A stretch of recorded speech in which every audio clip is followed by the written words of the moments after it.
હવે આગળ વાત કરીએ તો અરવલ્લી ખાતે ટ્રાફિક અને અકસ્માતોની ઘટનાઓની રજૂઆત મુખ્યમંત્રી અને અરવલ્લી જિલ્લાના મુખ્ય મથક મોડાસા ખાતે વહીવટી કેન્દ્ર, શૈક્ષણિક કેન્દ્ર તેમજ જિલ્લાના તમામ વિભાગની સરકારી વડી કચેરીઓ આવેલી છે. આ સિવાય શહેરના ઝડપથી થતા વિકાસના કારણે વધતા જતા ટ્રાફિકના કારણે જાહેર રોડ ઉપર ટ્રાફિકની ગીચતા દિન પ્રતિદિન વધતી જાય છે. અરવલ્લી જિલ્લાને રાજસ્થાન રાજ્યની સરહદ સ્પર્શે છે. પરપ્રાંતીય વાહનોનું વ્યાપક પ્રમાણમાં અત્રેના જિલ્લામાં હાલમાં આવગમન થઈ રહ્યું છે.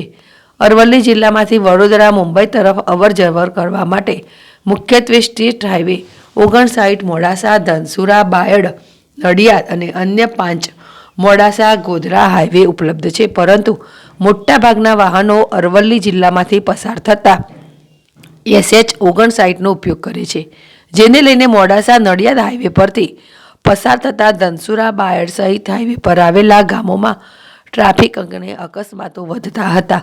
આ અંગે જિલ્લાના અગ્રણીઓ અને સામાજિક કાર્યકરો અને જનતાએ મુખ્યમંત્રી અને કલેક્ટરને રજૂઆત કરી હતી. ભારે વાહનોના કારણે ટ્રાફિક અને અકસ્માતોની ઘટનાઓ બનતી હોવાની રજૂઆત લોકો અને અગ્રણીઓ દ્વારા મુખ્યમંત્રી અને કલેક્ટરને કરવામાં આવી હતી. જે હાઈવે પર વધતી જતી ટ્રાફિકની સમસ્યાનું નિરાકરણ લાવવા વિચારણા બાદ આ બાબતે મુખ્યમંત્રીને રાજ્ય સ્વાગતમાં પણ રજૂઆત કરવામાં આવી છે.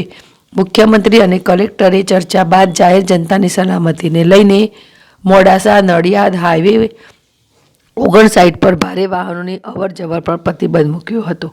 જાહેરનામામાં સરકારી વાહનો, એસટી નિગમની બસો, ઇમરજન્સી વાહનો, સ્કૂલ વાન, દૂધ વાહન, એમ્બ્યુલન્સ, કાર્યક્રમમાં પધારનાર ભારે વાહનો તથા અરવલ્લી અને સાબરકાંઠા જિલ્લામાં નોંધાયેલ GJ09 તથા GJ31 સિરીઝના સ્થાનિક ભારે વાહનોને state highway number 59 Modasa, Dhansura, Bayad પરથી અવરજવર માટે મુક્તિ આપવામાં આવી છે.